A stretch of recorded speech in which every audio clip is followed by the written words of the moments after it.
చిత్తము ఆయన నీ దోషము తొలగిపోయింది. చూడండి, అక్కడ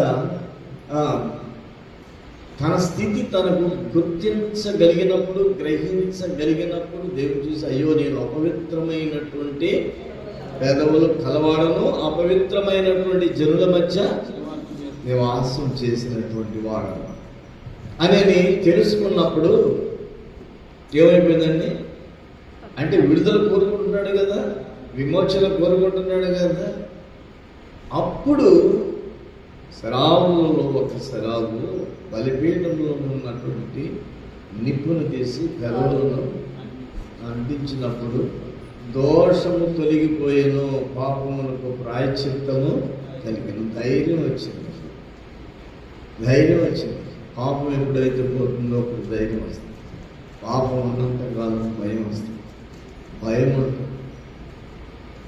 కనుక పాపం ఎప్పుడైతే తొలగిపోతుందో ధైర్యం వచ్చింది. ఏమంటున్నాడు? ఎవరు నా నిమిత్తం ఎవరు వెళతారనంటే నేనున్నాను అనే ధైర్యం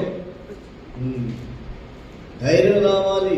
అందుకనే దావీదు అంటాడు, యెహోవా నా ధైర్యము, యెహోవా నా బలము, యెహోవా నా ఆశ్రయము, దుర్గము అని అలాగా వర్ణన చేశాడు. కనుక దేవుని బలము మన బలముగా ఎప్పుడైతే రాగలుగుతుందో అనర్థము దైవత్వంగా మార్పు చెందుతుంది. మానవత్వము దైవత్వంగా ఎప్పుడైతే మార్పు చెందుతుందో అప్పుడు మా దైవత్వము ఒక్కటై అనేకుల్లో అయినా ఒక్కటై ఏకీపిస్తుంది, ఏకాత్మతో నడుస్తుంది.